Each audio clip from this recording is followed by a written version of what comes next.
What up, YouTube? PJ here, that's Dog Pound 24/7. Thanks for tuning in. If you're new to the channel, please go ahead, take that time, hit that subscribe, hit that like, and hit that notification bell. Good evening to you all. Dropping a quick video. Went and ran a couple errands. Before I head inside, drop you a quick video. This is another important videos, prison story that I feel that's important for the youngsters that might be going up top, for anybody for that matter that might be going to do a bid.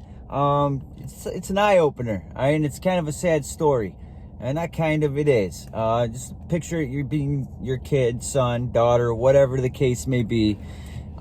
This shit's real, and I want to share this with you guys because the shit happens. It's real life shit. If you're going up top, be smart. That's all I can say. I can't make your decisions for you, but choice is yours. So I'm gonna break this down, but before I do, I want to thank all my subscribers and viewers for your loyalty and dedication to my channel. If it wasn't for you guys, I wouldn't be rocking this channel. So thank you, thank you, thank you. So let's get into this video. All right, I was in Clinton Correctional Facility in 2009. I'll never forget it. It was winter of 2009, and I was there probably about 3-4 months. It's after I got out of the box for the assault on staff when my classification jumped up. I was there about 6 months when this took place. Well, I got kind of cool with this guy named Kevin. All right, he was from the city, New York City, and for those that don't know what Clinton is actually famous. All right, caught some national headlines, back in 2016 when 2 inmates escaped from that prison. They ended up making a series on Showtime over it, Escape Dannemora. That's the Clinton Correctional Facility is in the town of Dannemora, where these 2 inmates escaped from. One was shot and killed, one was captured. You've probably seen it. If you haven't, go check it out, because it's one of them type of series that you start watching. You're gonna binge and just kill it in pretty much 1 or 2 shots. All right, so go check that out. You won't be disappointed. But yeah, this prison, just like you've seen in the movie, the courts, outside, how they're tiered like that, up on like the side of a mountain type deal thing. That's the real deal right there. All right. So anyway, we were out in Clinton. I was out there in the yard one night. It was dark, cold.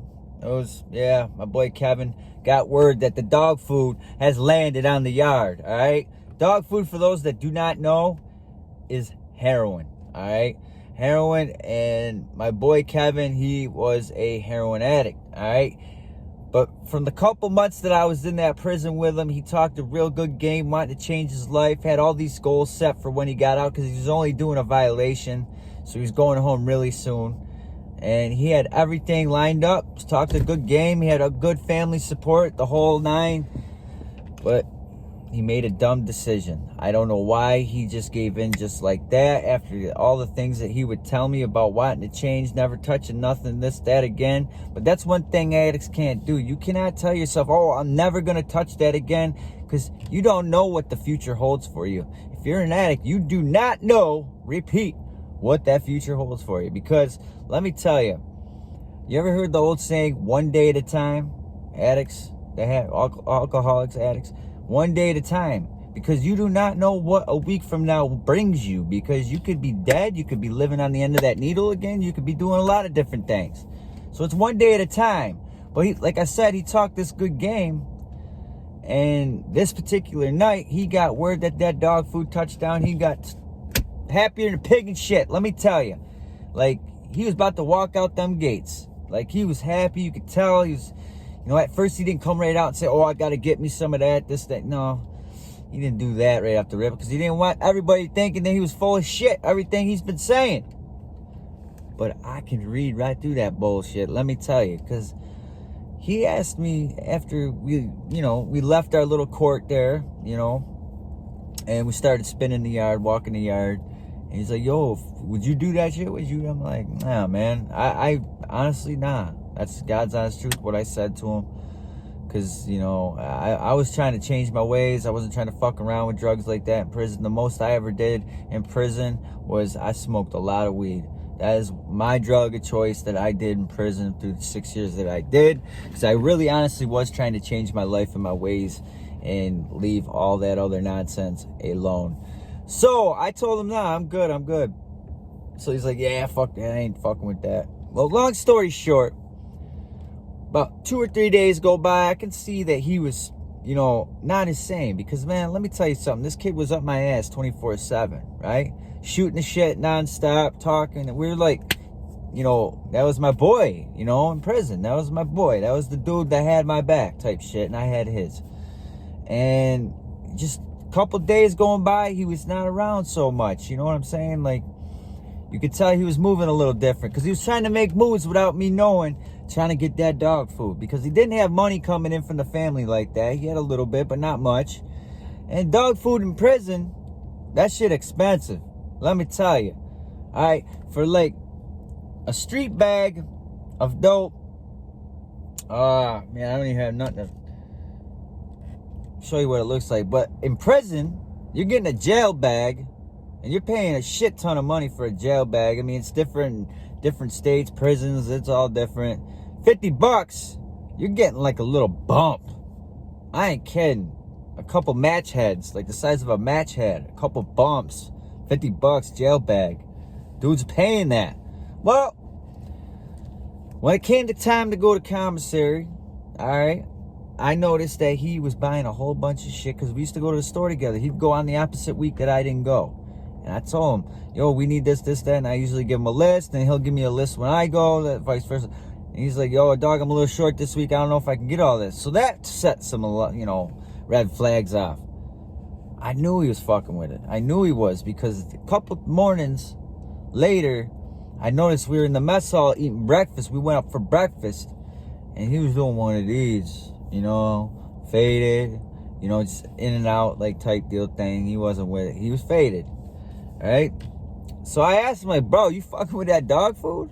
He's like, nah, fuck that shit. I wouldn't be fucking with it. And his voice is all raspy, this, that, and the third.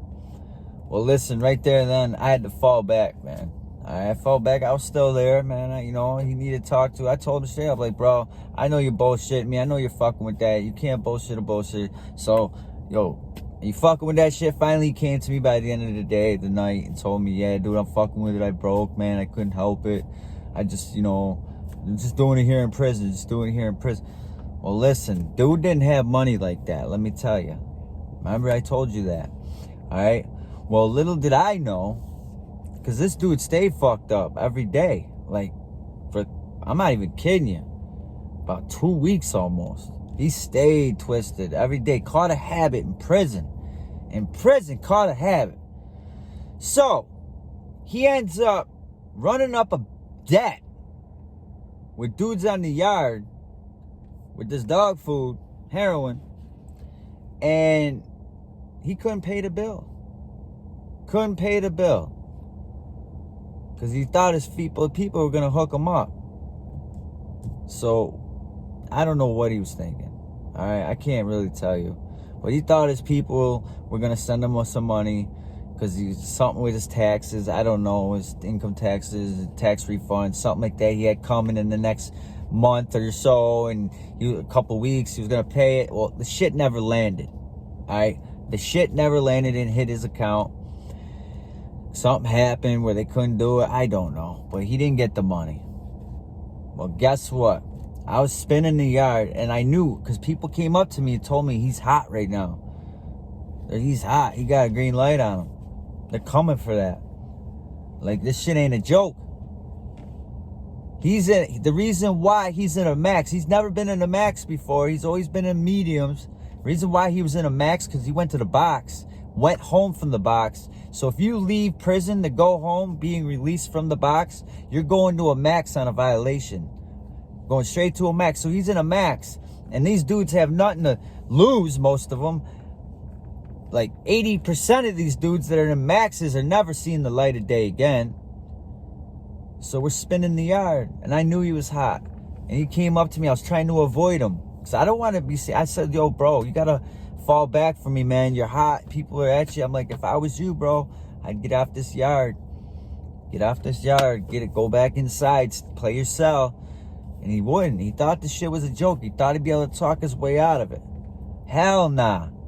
Well, dude pulled me aside and said, yo, do I know anything about, you know, his debt and all this, that, and the third? And I said, yo, yeah, because they pulled me aside. Now I'm kind of hot because I fuck with this dude, right? So I said to him, I'm like, listen, my man, that's my boy and everything. You know, he is fucking with the dog food. I know that. I know he's been lying to me, bullshitting me.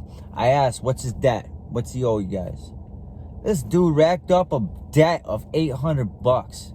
800 bones he owes these people, and he doesn't have a dollar to his name. So I said, listen, let me try to pull something. I'm trying to buy this kid some time. I said, I can't make any promises. I'm gonna get back at you by the end of the day. And that's what I did.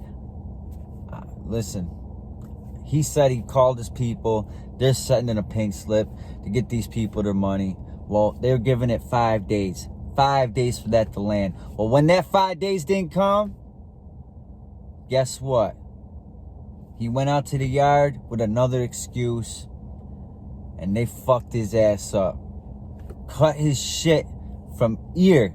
They took part of it, bottom, the earlobe. Took that off, $150 right to the crease of his mouth.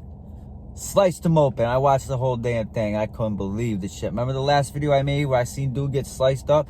This is the dude I'm talking about. $150 him. You can see his shit wide open. He was leaking, dude, and yo, I had to help him. That's my boy. Regardless of what he did, that's the type of dude I am. I was making myself hot, but I can't sit there and watch my boy that I broke bread with sitting there bleeding all over the snow. I got dude to the guard check called infirmary. They had him laid down. Come to find out, like, he held the shit down though. He held the shit down. He said he didn't know who did it. Which he did. We both did. I have a lot of people seen this shit. And he held it.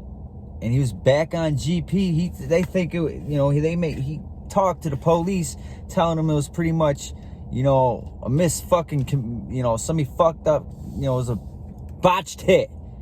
He got hit and he wasn't, you know what I'm saying, botched hit, like he wanted to do it. I don't know these dudes. I didn't know, you know. Well, guess what? Dude did not sign in. He came back out to GP. And dude got fucking, this is word on everything I love. Word on everything I love. Dude ended up coming out to the yard and stitched up. He had partial staples and stitched up. And I don't know, this is like 2.5 weeks later, 3 weeks later. I don't know what it was. This is a long time ago. So he comes out to the yard. And I'm up on the court, and I seen him walking my way. By the time he got from where I was sitting, halfway there, they got him. Got him again. And this time it wasn't a cutting. They poked his ass up.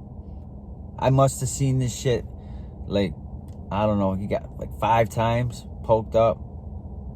He ended up living again, and that was the last time I ever seen this dude. All right? Got poked up, all on a violation. Going home in months. Poked up over some dog food. Alright? So, I just wanted to share this story with you because homeboy, he just couldn't leave the shit alone. And he had all the good intentions, right intentions, you know, until that shit gets put in front of your face pretty much like it was. For him, action speaks louder than words, man. You could say all the right things, but it's a matter of, you know, your willpower, man. And he just wasn't strong enough. And it saddens me when I think about this because I seen this dude get fucked up. And that was my boy. And I felt helpless. Helpless. You know, because I had to go home to my family. You know, I wish I could have done more for him. But I warned him. Because there's more behind the scenes that I didn't get into depth about. You know, I tried to talk this kid out of it. You know, to leave it alone, and just, he didn't want to listen. He's a lot younger than me. He was a knucklehead in a way.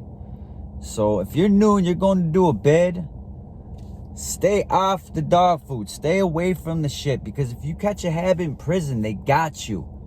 And let me tell you, if you don't got bills, you know, flowing into your account like crazy money, you're going to get fucked up behind that dog food. I'm telling you right now. One way or another, they're coming to get that money. I'm telling you right now. So stay away from it, because it's easy to catch a habit in there. I've seen it numerous times with people. So that's that story for you guys. If you have any comments, please ask questions in the comments below. Please hit that like button. Also, subscribe to my channel. On this journey together, you guys will enjoy it. So please hit that subscribe, hit that like, and hit that share. You can share these videos too. That helped me a lot too. So also, people, we're getting a hell of a snowstorm tonight. It's supposed to get crazy. We're supposed to get like a foot of snow within like 5-hour period. So yeah, it's gonna be a fun ride into work. Can't wait for that. Thank God I got the 4-wheel drive. But anyway, like, man, that story's real as hell, and I hope some youngsters or anybody that's going upstate for the first time that has no idea what, you know, goes on up there, take this story. It's truth, man. It's real. It is real as hell. That's how shit is up there. And your life can change in a blink of an eye. So do the right thing. Stay away from that shit. So you guys know how it is. Stay free, safe, and corona free. See ya!